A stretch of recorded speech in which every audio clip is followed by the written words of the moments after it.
ils accusent le Cheikh Rabi' Mujahid de mensonges sur Sayyid Qutb. Tu vois? Il y en a qui disent que le Cheikh Rabi' a menti sur Sayyid Qutb. Alors que le Cheikh Rabi', dans ses réfutations, il ramène les pages. Sayyid Qutb a dit ceci dans tel livre. Voilà le numéro, voilà la page. Sayyid Qutb a dit ceci à tel endroit. Voilà ce qu'il a dit. Il ramène les preuves. Vous dites qu'il a menti. Apportez des preuves.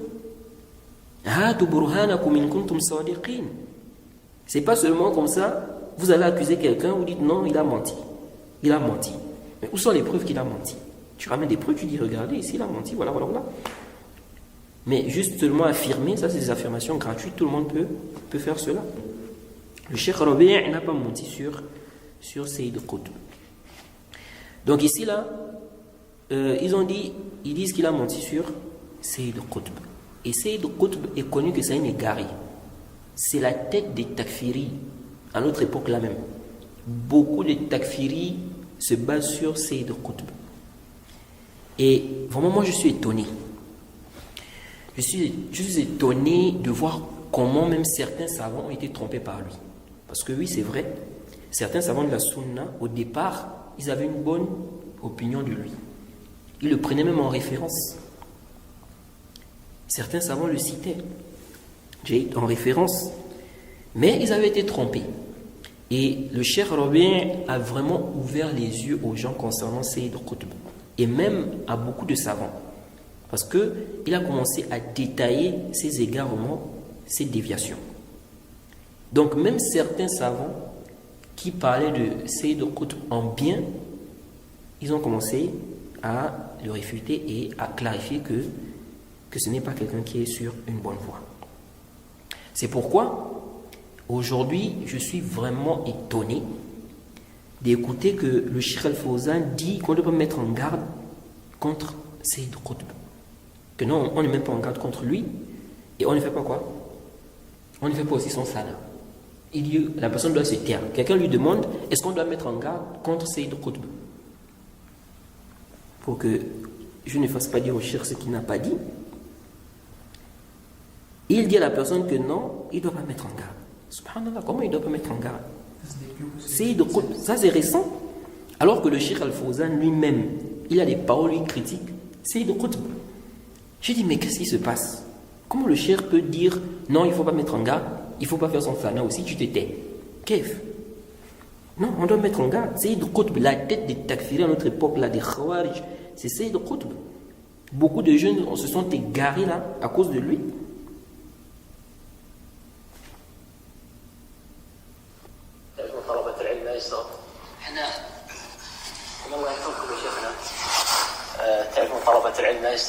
Ça c'est en fait des étudiants, on va dire un étudiant de l'université de Al-Imam.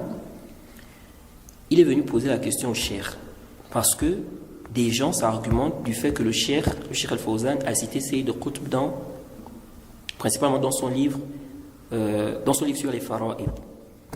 Et donc il s'argumente de ça pour dire que voilà, Cheikh Al-Fawzan, vous mettez en garde contre Sayyid Qutb, mais Cheikh Al-Fawzan, il le cite. Donc ils sont venus voir le cheikh pour faire part au cheikh de ce problème-là. Que ça c'est un ishkal pour nous. Écoutons la réponse du cheikh. Vraiment ça m'a étonné.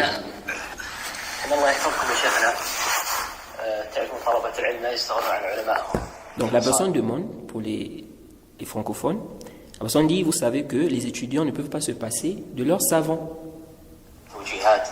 Donc par rapport aux orientations.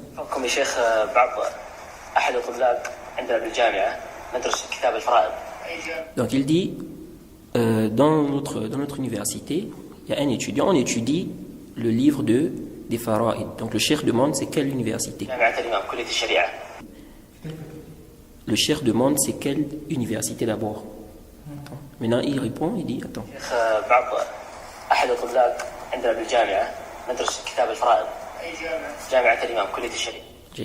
Donc il dit, on étudie le livre des fara'id, donc l'héritage. Et le cheikh demande, c'est quelle université? Il dit, l'université Al-Imam. Et il dit, c'est la faculté de Sharia. Donc il dit au cheikh que le livre qu'on étudie là-bas, Et nous, si on avait étudié ça, et ça m'étonne parce que quand on avait étudié ça, je n'avais pas remarqué en fait que le cheikh citait même Sayyid Qutb dedans. Donc, comment on appelle? Donc la personne demande au cheikh, il dit, on étudie ça, on étudie donc votre livre que vous aviez écrit en magistère. Donc la risala de... Non, la risala de magistère, donc il donne le nom de... فإذا الأخوة جزاهم الله خير يعني احنا عندما نحدث من سيد قطب قالوا أن الشيخ صالح فوزان يستشهد كتاب الظلام. Donc l'étudiant demandait dit au cheikh, certains étudiants, quand les récompenses, lorsqu'ils mettent en garde contre Sayyid Qutb, certains disent que le Cheikh Al-Fawzan le cite en référence. Il cite son livre à l'ombre du Coran en référence.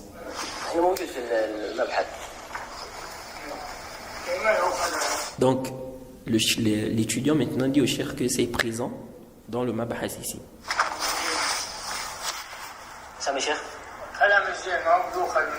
C'est comme si l'étudiant voulait montrer au Cheikh quoi, des endroits là.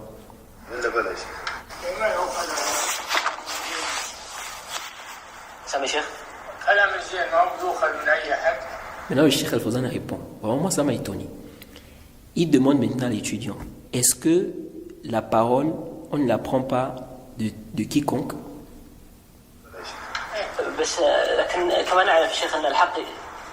Donc, est-ce que la vérité on ne la prend pas de quiconque? Maintenant l'étudiant répond au cheikh, il dit mais comment on le connaît, comment on le sait? La vérité qui se trouve chez les gens des bid'ah là, ça se trouve aussi chez les gens de la sunna.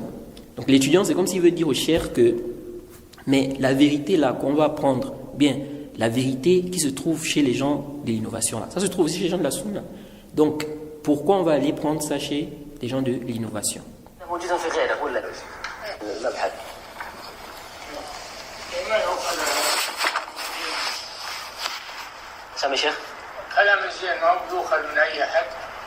Donc le cheikh dit la parole de vérité ou la parole on ne la prend pas de quiconque.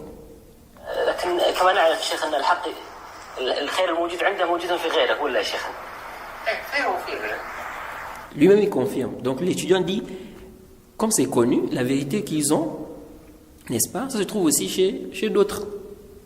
Maintenant le cheikh dit oui, ça se trouve chez eux, ça se trouve aussi chez d'autres.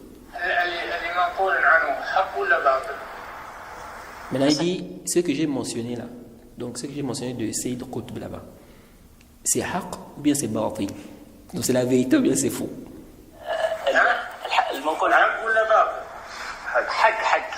Maintenant l'étudiant dit oui, c'était la vérité. Il dit si c'était la vérité c'est bon. Il dit la vérité on l'accepte de celui qui vient avec, même chez Epon. Et la fois passée on a réfuté ça. Oui, celui qui vient avec la vérité on accepte, mais on ne va pas chercher ça là-bas. On ne va pas chercher la vérité chez l'innovateur, chez les garis. Or le cheikh, c'est lui qui est allé lire et qui a ramené ça dans son livre.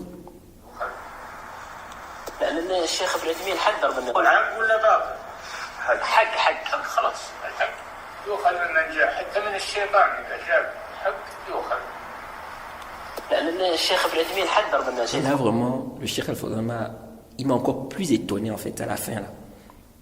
Subhanallah.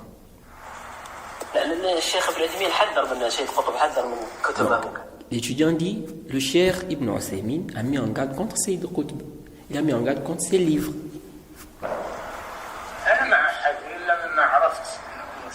Vraiment ça m'étonne. Le cheikh dit, je ne mets en garde que celui que je connais. Donc celui dont il connaît que il doit faire un tahdir sur lui.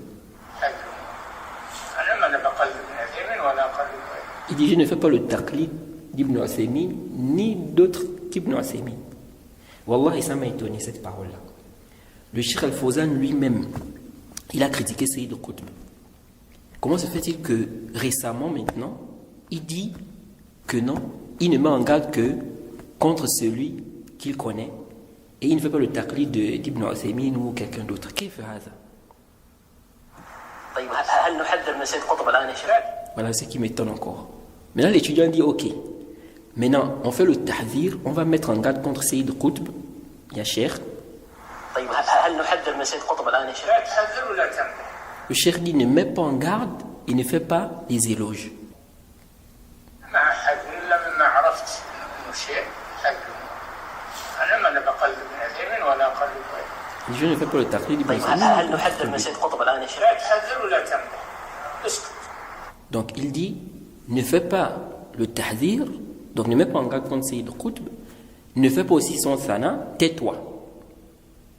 Comment on va se taire? On doit mettre en garde quelqu'un qui égare les gens, quelqu'un qui est la tête du takfir de notre époque là. Comment on peut dire, comment le cheikh peut dire qu'on ne met pas en garde contre lui? On ne fait pas ses éloges, on se tait seulement. On ne peut pas se taire. Donc ça, vraiment, ça m'a étonné. J'ai dit, mais comment le cheikh, qui est, et pourtant lui-même il a critiqué Sayyid Qutb, maintenant il dit qu'on ne doit pas mettre en garde contre lui, on ne doit pas faire le thana, on doit se taire. Comment on va se taire? On doit mettre en garde. On doit mettre en garde. Je n'ai pas connu le cheikh comme ça. C'est comme aujourd'hui, là, un frère m'a envoyé un de ses audios où le cheikh répond à une question sur celui qui ne jeûne pas. لا يصوم زوجي لا يصوم ويترك الصيام Donc une femme qui dit, une femme qui pose la question, elle demande au cheikh, mon mari ne jeûne pas, il a délaissé le jeûne volontairement. زوجي لا يصوم ويترك الصيام متعمدا فهل يجوز لي أن أحضر له الطعام في أيام رمضان؟ Donc la femme demande, dit, mon mari il a délaissé le jeûne volontairement, il ne jeûne pas. Est-ce que j'ai le droit de lui donner de la nourriture pendant Ramadan? في أيام رمضان لا يجوز لك أن تبقي معه. Le cheikh dit, tu n'as pas le droit de rester avec lui. Bon, s'il délaisse le jeûne, c'est un pervers, elle a le droit de demander l'annulation de l'acte. Mais ce qui m'étonne, c'est la suite de ses propos. ولا يصوم. أيام رمضان لا يجوز لك أن تبقي معه وهو لا يصوم. Donc, il dit, tu n'as pas le droit de rester avec lui alors qu'il ne jeûne pas. تبقي معه وهو لا يصوم. هذا كافر. Il dit, c'est un kafir. ولا يجوز بقاء المسلمة مع كافر. لا Il يصوم n'est pas permis à une musulmane de rester avec un kafir. مع كافر. لا يصوم متعمدا تارك للصيام ركن من أركان الإسلام. Donc il dit, elle n'a pas le droit de rester avec lui, donc quelqu'un qui ne jeûne pas, parce que celui-là, il est kafir. Il est kafir parce qu'il ne jeûne pas. Le jeûne fait partie des piliers de l'islam. متعمدا تارك للصيام ركن من أركان الإسلام. نعم. Bon, vraiment, ça m'étonne. Ça m'étonne, alors que le Cheikh Al-Fawzan, il a des paroles claires, où il dit que celui qui n'a pas, n'est-ce pas, renié le caractère obligatoire du jeûne, il n'est pas mécréant. Il a même une parole où il dit que le seul acte dont on de la grande mécréance, c'est la prière. C'est la prière. Là, je suis étonné, on lui pose la question directement, il dit c'est un kafir, je ne dois pas rester avec lui, celui que, pendant qu'il ne jeûne pas, car c'est un pilier de l'islam. Non, c'est un pilier de l'islam. Est-ce que tout celui qui délaisse un pilier de l'islam, d'abord le prophète n'a pas dit pilier, quand le prophète a parlé de, qu'on appelle, des 5 choses sur lesquelles, n'est-ce pas, l'islam est basé. Le prophète n'a pas utilisé le terme pilier. Le terme pilier sont les savants qui ont, n'est-ce pas, ramené ce terme-là. Jaïd. Sinon, le prophète a dit quoi? Le prophète a dit Bunya al-Islam ala khamsin. L'islam est basé sur 5 choses. Il n'a pas dit pilier. On ne doit pas se baser sur l'istilah. Et ça, c'est aussi un point que j'avais rappelé. L'istilah, là, on ne doit pas se baser sur ça pour donner le hukm, surtout lorsque ça s'oppose au texte. C'est comme la question du jisat al-istiraha, la posture du repos. Jisat al-istiraha, c'est pas le prophète qui a donné le nom là. Ce sont les savants qui ont mentionné ça, jisat al-istiraha, la posture du repos. Un frère, une fois, on était en train de débattre. Il me voit à la mosquée, je fais jisat al-istiraha. Il me dit pourquoi je fais ça, tout ça, tout ça. Il me dit non, il ne faut pas faire ça. Il me dit, je lui demande pourquoi. Il me dit, il ne faut pas faire ça. Je dis pourquoi. Il me dit, on appelle ça comment? Je dis ça, tu es. Il dit voilà, c'est pour se reposer. Donc si tu fais ça, c'est si tu veux te reposer. Donc c'est pas quelqu'un qui est jeune comme toi, comme ça, qui va faire ça. J'ai dit, voilà. J'ai dit, mais le prophète Mohammed, j'ai dit qu'il t'a d'abord dit que le prophète a appelé ça Jilsatul Istiraha. Le prophète n'a pas appelé ça comme ça. Ça, c'est un istilah que les savants ont donné. Donc tu peux pas te baser sur ça pour donner le hukm, alors que le prophète a fait Jilsatul Istiraha. C'est la même chose avec la question des piliers. On dit piliers de l'islam, oui. Mais tu ne dois pas comprendre que comme on a dit pilier, dans celui qui va délaisser n'importe quel pilier, tu ne regardes pas les preuves, tu dis seulement il est mécréant. Parce qu'on appelle ça pilier. Non. Sinon là, tu vas tomber dans des erreurs. Et le prophète Mohammed sallallahu alayhi wa sallam, lorsqu'il a parlé de celui qui ne donne pas la zakat, à la fin, dans le hadith de Muslim, à la fin, le prophète a dit فَيَرَى سَبِيلَهُ إِمَّا إِلَى الْجَنَّةِ وَإِمَّا إِلَى النَّارِ. Si celui qui délaisse la zakat était mécréant, le prophète ne devait pas dire qu'il devait voir sa voie soit au paradis, soit en enfer. Parce que le mécréant, il n'y a pas de soit au paradis, soit en enfer. Le mécréant, c'est l'enfer. Et les savants se sont argumentés de ça. Ibn Nasr dit même que ce hadith refute les Khawarij qui ont rendu mécréant celui qui délaisse quoi? La zakat. Et le Cheikh Ibn Uthaymin, quand il a parlé de la question du délaissement des piliers, il dit, ça c'est la preuve, si celui qui délaisse la zakat, il ne sort pas de l'islam, il dit c'est la preuve que celui qui va délaisser le jeûne et le hajj, il ne sort pas de l'islam. Il dit parce que le hajj et le jeûne, n'est-ce pas, sont des piliers qui sont en dessous de la zakat. Si le plus grand pilier, tu n'es pas sorti de l'islam en délaissant ça. Maintenant, ce qui est en deçà, tu vas sortir de l'islam en délaissant ça? Non. Donc, la zakat, c'est le troisième pilier. Après la shahada, on a quoi? La prière, après on a la zakat. Donc, la zakat vient avant le hajj, avant le jeûne. Donc, si délaisser la zakat, tu ne sors pas de l'islam, délaisser le jeûne ou bien le hajj, tu ne vas pas sortir de l'islam. Donc, ça c'est la preuve. Le hadith est même la preuve que lorsque le prophète a dit Bunya al-Islam ala khamsin, l'islam est basé sur 5 choses, il ne visait pas ici que celui qui a délaissé n'importe quel pilier sort de l'islam. S'il visait ça, il ne devait pas nous faire comprendre que celui qui ne donne pas la zakat, il ne sort pas de l'islam, parce que la zakat fait partie des piliers de l'islam. Donc on ne peut pas se baser sur le simple fait qu'on dise que c'est un pilier de l'islam pour faire le takfir. C'est vrai que les savants ont divergé sur celui qui délaisse l'un des 4 piliers. Donc que ce soit la prière, la zakat, le jeûne ou le hajj. Il y a certains savants qui rendent mécréant celui qui a délaissé le jeûne. C'est une minorité. Il y a certains savants qui voient même qu'il n'y a pas de divergence, il y a un consensus, que celui qui délaisse le jeûne, il ne sort pas de l'islam. Mais ce qui est juste, il n'y a pas de consensus. Mais moi, ça m'étonne que le cheikh donne une telle sentence et il fait un tel istidlal, sachant que le cheikh lui-même, il a des paroles claires où il dit que celui qui délaisse ce jeûne ne sort pas de l'islam. Je ne sais pas ce qui s'est passé. C'est l'exemple de la question qu'on vient de voir là. Oui, c'est ça. C'est ça, le savant se trompe. Comme le cheikh a dit, il a dit le savant de la sunna, il se trompe. C'est ça. Il y en a qui exagèrent sur des savants, que ce soit sur le cheikh al-Albani, que ce soit sur le cheikh Rabi, que ce soit sur le cheikh al-Fawzan. Ils ne veulent pas entendre qu'il s'est trompé. Cheikh al-Albani s'est trompé, non, il ne veut pas entendre ça. Comme disait le cheikh Mohamed Aman al-Jami, il dit n'essaye pas ça. Tu ne veux pas écouter que le cheikh al-Albani s'est trompé. Non. C'est un savant, il peut se tromper. Donc il y a des gens comme ça. Cheikh al-Fawzan, tu ne dois pas dire qu'il s'est trompé. Non, tu ne dois pas dire ça. Comment tu peux dire qu'il s'est trompé? Mais il s'est trompé. Il s'est trompé, on ne peut pas suivre ça. Vraiment, la parole du cheikh, vraiment ça m'étonne. Surtout sur Sayyid Qutb.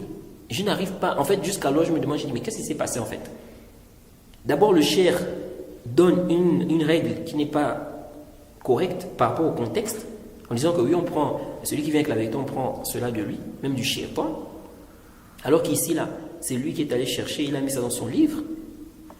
Il dit dans l'audio qu'on ne doit pas mettre en garde contre Sayyid Qutb, on ne doit pas faire son slana, ses éloges, et on doit se taire. Comment on va se taire? On ne peut pas se taire. On doit faire tahdir. On ne peut pas se taire sur Sayyid Qutb.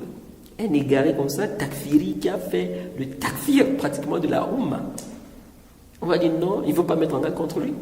Les shababs sont trompés par lui. Sur le net, là, des gens, ils prennent ces paroles-là, c'est vraiment non.